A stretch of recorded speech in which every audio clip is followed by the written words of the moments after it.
मंसूर भाई के बारे में तो मैं इतना ही बोलूँगा कि वो बचपन से मेरे दोस्त थे। मेरी गली के अंदर उनके मामा का भी घर था और बुआ का भी घर था, तो बचपन से हम साथ में खेलते कूदते आए। और जब राजकारण के अंदर सियासत में 2002 में आए वो, तो उस वक्त भी मैं जनता दल का युवा जनता दल का सदर था। और मंसूर ईमानदार आदमी, पार्टी के वास्ते, शहर के लिए, कौम के लिए ईमानदार आदमी था। कभी उसूल से समझौता नहीं किया। मंसूर भाई की जो सबसे अच्छी बात थी कि वो बेबाक थे। जो बात रहती थी वो हक के ऊपर बोलते थे। सामने कौन है क्या है ये कभी नहीं सोचे, हमेशा से हक का साथ दिया और सही बात बोले। कभी किसी से डरे नहीं। वो करप्शन की बात हो, बेबाक तौर से उन्होंने बोला। जहाँ फ़िरका परस्तर की बात होती थी, सबसे आगे आके वो खड़े रहते थे। इस मामले में कभी वो कंप्रोमाइज़ नहीं किए। निहाल साहब के उसूलों को मानने वाले थे। हमेशा से निहाल साहब की जो उसूल से कभी कंप्रोमाइज़ नहीं करे और कभी करप्शन में कहीं नाम नहीं आया।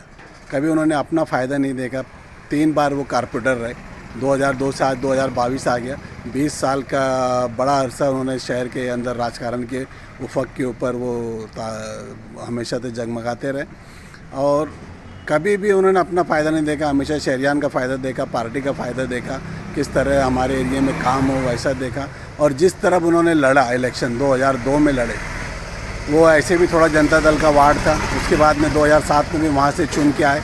और उन्होंने उनके अलावा उन्होंने पार्टी को वहाँ पे इतनी मजबूत किया कि आज भी वहाँ पे जनता दल के अलावा दूसरा कोई उम्मीदवार इलेक्शन लड़ने की हिम्मत नहीं कर सकता। ये उनका काम था।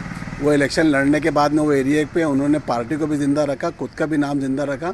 और आगे भी इंशाल्लाह वो एरिया जहाँ जहाँ पे मंसूर भाई थे वो एरिया जनता दल का रहेगा।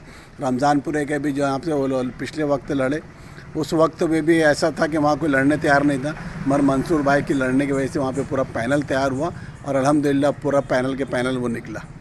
आज़ाद उम्मीदवार चुन के आने के बाद भी उन्होंने कभी किसी से कंप्रोमाइज़ नहीं किया। काफ़ी उनको बड़े बड़े ऑफ़र थे बीजेपी की तरफ से कि कुछ रेशो की वजह से कॉप में उनका कारपो आएगा, मगर उन्होंने कभी बात भी नहीं की, पैसा भी नहीं देखा। वो पार्टी के साथ जुड़े रहे, जनता दल के साथ जुड़े रहे।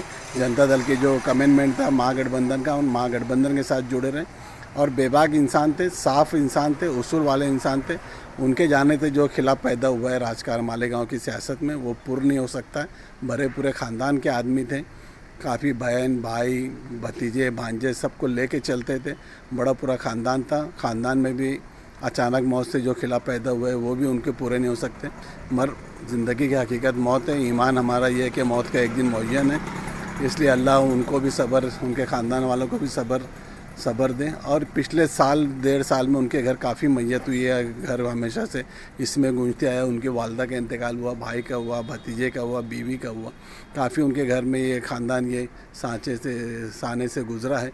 अल्लाह वो सबको भी सब्र दे, हिम्मत दे और इनका नैमुल बदल दे उनको। शुक्रिया।